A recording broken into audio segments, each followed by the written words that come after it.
Iaitu Nabi Sulaiman ni cerita apa? Cerita takdir ni. Takdir muallaq. Di sini lah. Ulama ahli ilmu kalam lah, dia kata takdir ni bagi dua. Qada ni bagi dua. Qadar. Ada qada mubram, ada qada muallaq. Mana bukti bahawa qada muallaq ni hak tergantung ni ada? Ni hadis ni. Qada tergantung ni. Kalau dia gini, maka akan jadi gini. Kalau dia buat gini, tak jadi gini. Ni macam ni. Allah SWT gantung tu. Allah bagi tahu kepada Nabi, dia gantung ni kes ni. Kalau nak Sulaiman katalah, insya-Allah nescaya boleh anak berlaku. 90 orang tu boleh berlaku. Tapi sebab dia tidak kata, tak jadi. Tak jadi. Jadi Allah SWT tak tahu. Tahu dulu lagi. Dalam azal lagi tahu tu. Cuma dia rakyat kita. Keadaan dia tu lagu mana? Qada takdir dia tu lagu mana? Kadang-kadang gitu. Hak tu kita tak tahu, manusia tak tahu. Allah wa indahu ilmul kitab.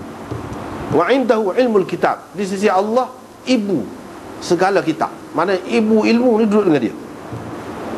Yamhullahu ma yasha wa yuthbit wa indahu ilmul kitab. Allah SWT boleh hapus dan boleh menetapkan sesuatu perkara.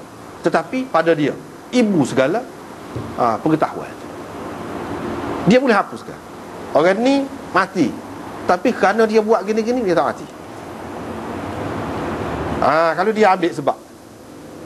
Kalau dia tak buat tu, maka gini. Boleh berlaku. Ada kalanya gitu. Hak ni kita semua tak tahu. Allah SWT di sisi dia tahu. Ada juga.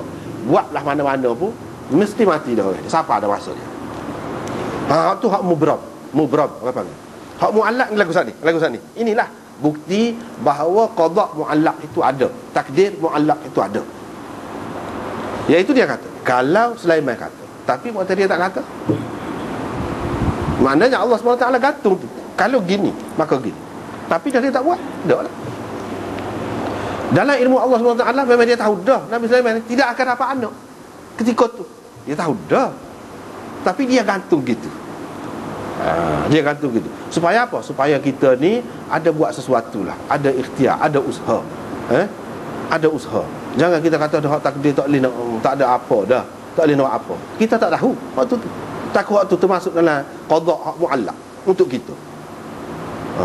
Maka ada baiknya kita berubah. Misalnya kita kata, boleh jadi siap. Boleh jadi. Kalau kita tak berubah, ada. Kita tak tahu, boleh jadi tak berubah, siap, boleh jadi. Tapi mengikut sebab biasalah, hak zahir. Gitu. Tak apalah. Jadi hak nak sininya, bila dia tidak kata insya-Allah, artinya dia bersumpah. Sebab dia kata la atufanna. Lam tu lam qasam. Mengikut bahasa Arabnya, tak ada wallah, tak ada sini. Sedangkan sumpah tu kena ada wallah. Sebab pada takdir, pada kira-kiranya, lam tu qasam. Dia kalau kita waktu bi qasam tu bunyi lagu mana? Wallahi. Adalah tu. Jadi dalam penggunaan Arabnya, kalau kata lagu ni sumpah dengan kata lagu tu dah. Sumpah dengan kata demi Allah. Bila dia kata lagu tu, aku akan pergi kepada 70 atau 90 orang perempuan, semuanya akan melahirkan anak yang akan boleh perang fisabilillah. Tiba-tiba tak jadi hak dia bersumpah tadi. Dia bersumpah, mana kira-kiranya yakinlah. Kira-kiranya yakinlah. Mana kira-kira dia seorang Nabi, dia tahu tu daripada Allah SWT jugalah. Allah SWT jugalah bagi kepada dia gini-gini tu. Tetapi perincian dia tu tidak diberikan. Dia terlupa di situ. Kata Allah SWT bagi, Allah SWT suruh buat pun, kadang-kadang kita kena ingat juga hak lain lagi. Jadi dia hak dia bersumpah macam gini, kira-kiranya barulah tidak melanggar sumpah dia kalau sekiranya semuanya melahirkan sumpah hak dia nak. Mungkin dia sumpah nak jadi gitulah, tiba-tiba tak jadi.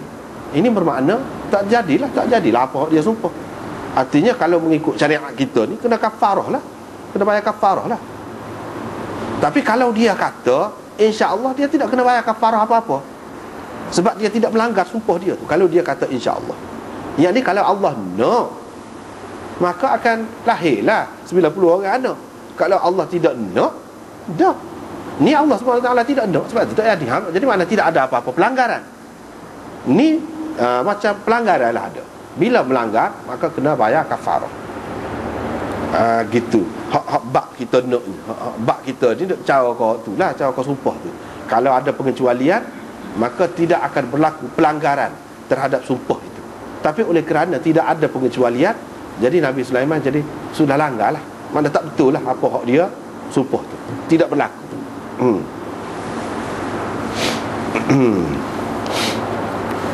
Lepas pada tu seorang je hak beranak, itu pun tidak sempurna. Seorang je hak beranak, itu pun tidak sempurna.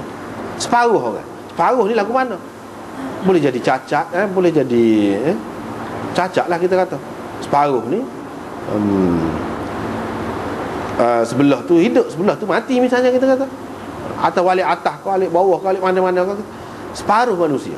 Ataupun dalam keadaan tidak sempurna, cacat. Bukan makna lembek sebelah kau ke apa. Tidak. Maknanya tidak sempurna, mati. Orang itu pun tidak hidup, mati. Tu hak seorang tu. Hak beranak seorang tu pun tidak sempurna. Separuh budak. Separuh budak tu maksudnya tidak sempurna. Dan kemudiannya mati.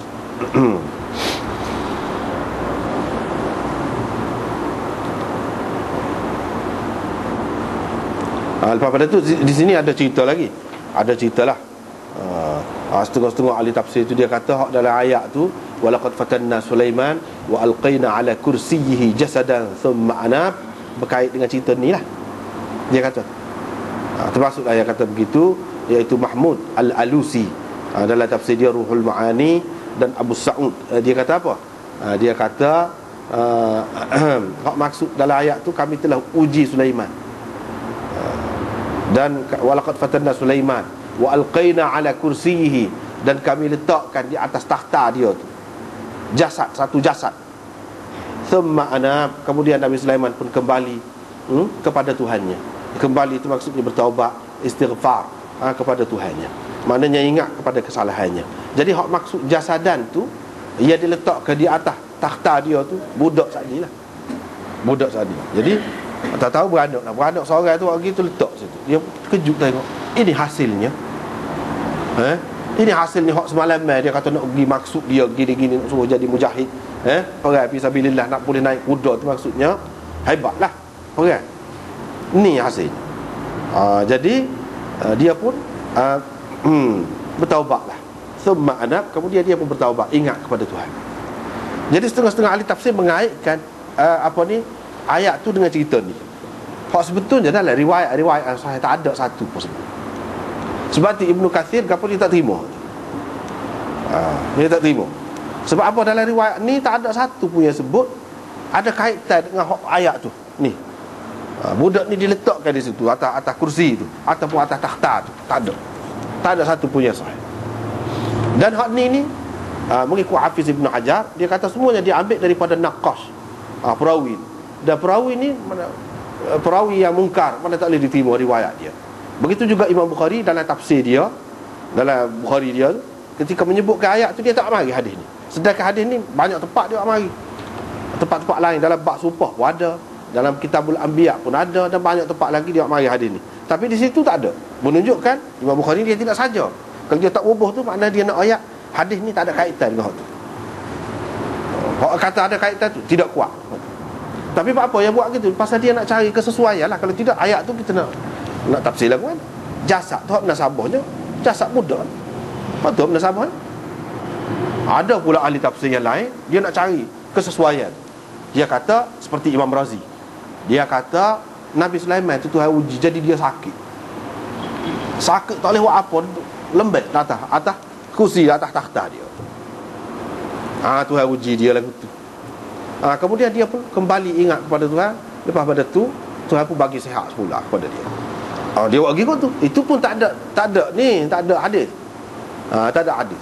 Tak boleh nak pegang juga. Maknanya dalam kitab-kitab tafsir ni macam-macam. Kadang-kadang dia pendapat dia je, bukan ada hadis. Dan pendapat tu bukan kuat mana pun, tidak tahan diuji sebenarnya. Hak betulnya walaqad fatanna Sulaiman wa alqaina ala kursi itu, hak tu Tuhan sebut secara umum, mubham. Tak perlu kita faham gapo dia. Tak perlu.